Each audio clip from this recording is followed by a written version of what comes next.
Halo semuanya, kali ini kita akan membahas film yang berjudul Lover in the Attic.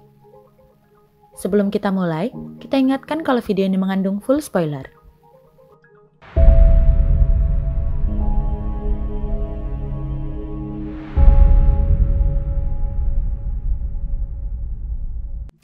Pada tahun 1920 di Milwaukee, Amerika, Is that him? seorang wanita cantik bernama Dolly sedang merayu pengusaha kaya bernama Fred. It's a frivolous waste of time for the textile king of the Midwest. Dolly Corshall. Call me Fred. Thank you. Thank you very much, Dolly. Thank you. Berkat kecantikannya, Dolly berhasil membuat Fred jatuh hati kepadanya. Morning, dear. Setelah menikah, Dolly menghabiskan waktu di rumah untuk melayani suaminya. Can I show you something? Dolly memamerkan kain hasil jahitannya kepada Fred. I copied it from a French magazine, but I sewed it myself. Sweet dear, but my customers are not in Paris. Pria itu sama sekali tidak peduli terhadap hasil jeripaya dari Dolly.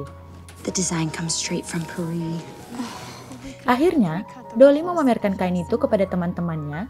Kemudian muncul seorang tukang bernama Otto. Mistress to murder? Otto's gonna be a writer. A writer?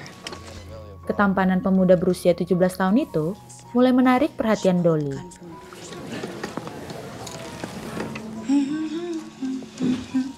Saat menyiapkan makanan, Fred datang untuk menggoda istrinya itu. Maybe if I knew you were taking me to the speakeasy on Saturday, I'd be... I'm not bargaining for your affections. I'll take you out. Akhirnya, Dolly menyadari sifat kasar dari suaminya. Semenjak saat itu, perasaan cinta Dolly kepada Fred mulai pudar. Wanita itu ingin mencari pelampiasan pada pria lain. My singer's broken. Not. Could you send a repairman out to fix it?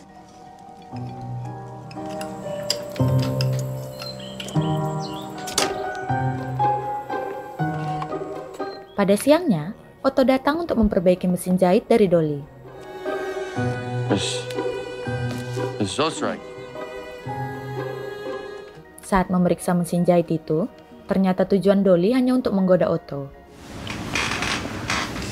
Machine's good as new. I should take off my shoes and rub my feet. Wanita itu meminta Otto untuk melepas sepatunya. This will be more fun if you take your clothes off. Kemudian, Dolly meminta Otto untuk melepas pakaiannya. Are you gonna take off your clothes? Next time. If Fred asks, tell him you need another part, finish the job. Yes, ma'am.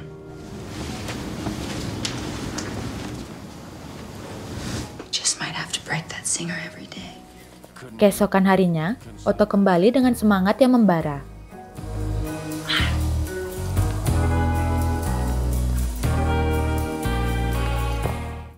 Tanpa membuang waktu, Dolly langsung mengajak Otto bercocok tanam.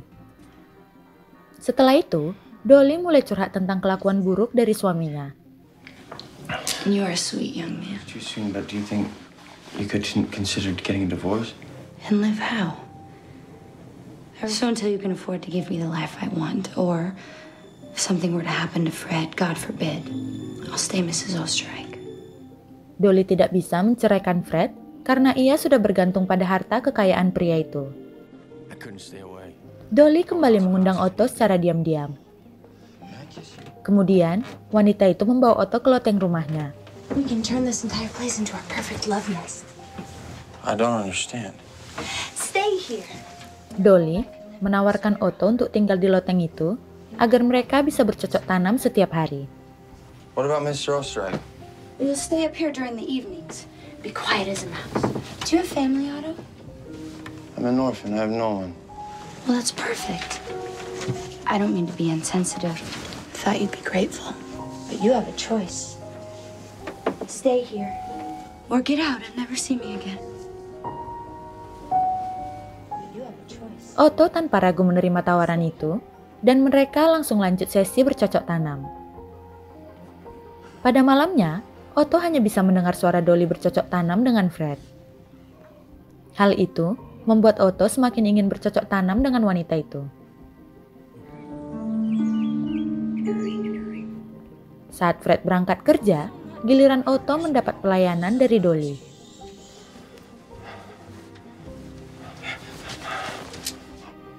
Setelah bercocok tanam, Otto makan dengan sangat lahap. You can use the house. Stay away from the windows. Semenjak saat itu, Otto menjalani rutinitasnya di loteng rumah sambil menyalurkan hobinya dalam menulis artikel.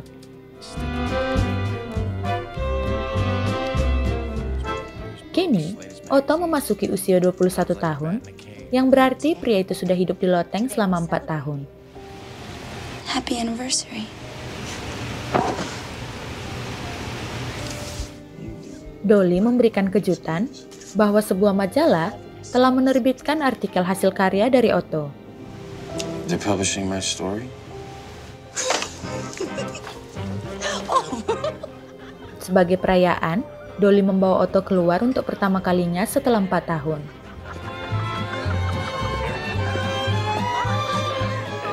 Otto mulai terserang panik karena terlalu lama dikurung di loteng. Can we go home? Of course.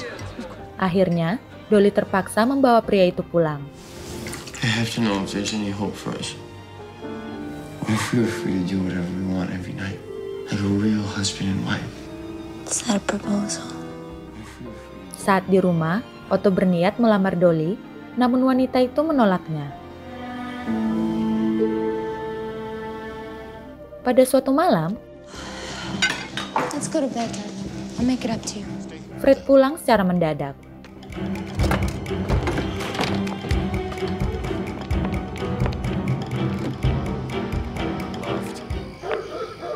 Hey kid, but you look like you sure need a belt.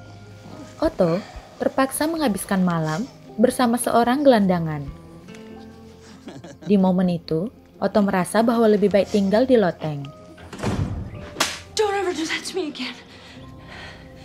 Setelah melihat senjata Fred, wanita itu kini punya rencana jahat. Will you keep this for me? I would just feel so much safer. Dolly kemudian mendatangi pengusaha asuransi bernama Roy. I'm worried about Fred. He seems to be having DTs lately. But I'm scared for him. Should he die? I just want to know his life insurance will protect us. Your husband pays his premiums like clockwork. So don't you worry.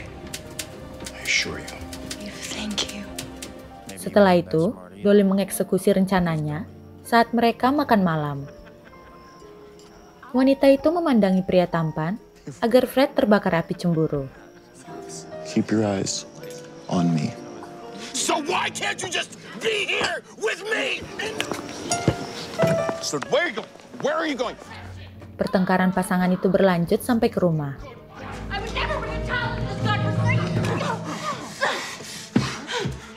Di momen itu, Otto datang membantu dan pria itu langsung mengakui siapa dirinya. I'm her lover. Sorry. Is this true?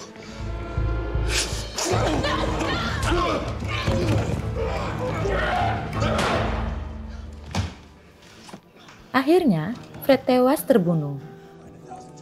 Dan sesuai rencana, mereka membuat TKP seolah-olah telah terjadi perampokan.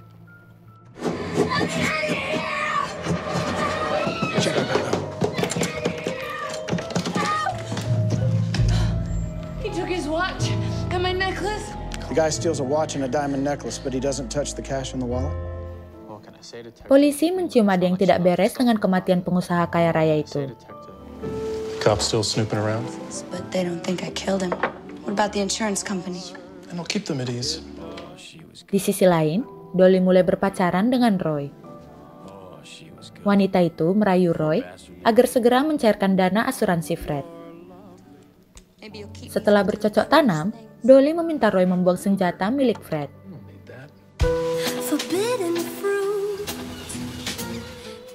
Setelah dana asuransi Fred cair, Dolly langsung pindah ke Hollywood dan ia tetap menempatkan Otto di rumah barunya.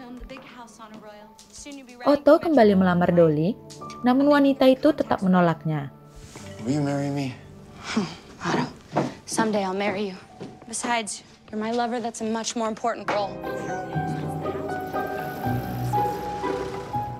Melihat rumah Dolly dijual, Roy merasa tertipu dan ia menyerahkan senjata milik Fred ke polisi. Mrs. Oesterreich had me throw that in the river. But I'm telling you, she did it. Let's find out where that greedy widow moved. Sementara itu, Dolly kembali mencari pasangan kaya baru.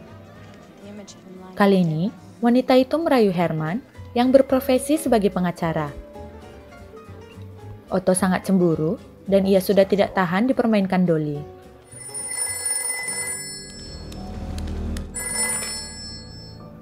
Dolly mendapat panggilan dari polisi yang menerima laporan dari Roy. Herman Shapiro, detective. I'm representing Miss Oesterreich. Mrs. Oesterreich. Detective, if this is the alleged murder weapon, are my client's fingerprints on the gun? I didn't think so. Dengan bantuan Herman, polisi itu tidak sanggup membuktikan bahwa Dolly bersalah. Beberapa bulan kemudian, Herman dengan yakin melamar Dolly. Will you marry me? Wanita itu langsung menyetujuinya dan mereka merayakannya di rumah Dolly.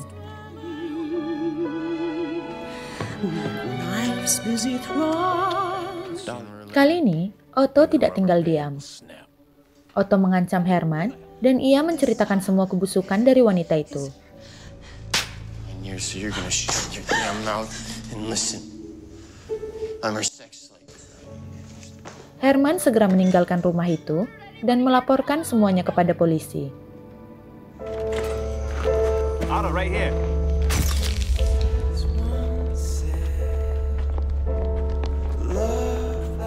Persidangan kedua pasangan itu viral karena banyak orang yang bersimpati kepada Otto.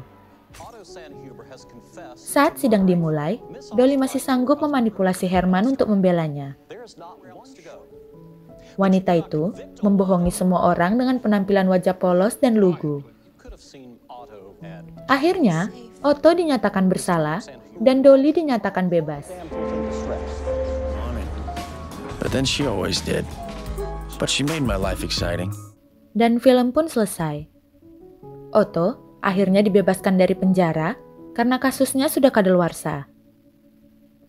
Pria itu pindah ke Kanada untuk menulis kisah kelamnya bersama Dolly. Sementara itu, Dolly tetap hidup bebas dengan ia tetap bergonta-ganti pasangan. Akhirnya, wanita itu meninggal pada tahun 1961.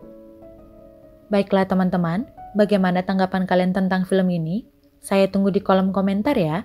Jangan lupa like, komen, dan subscribe channel kita. Terima kasih.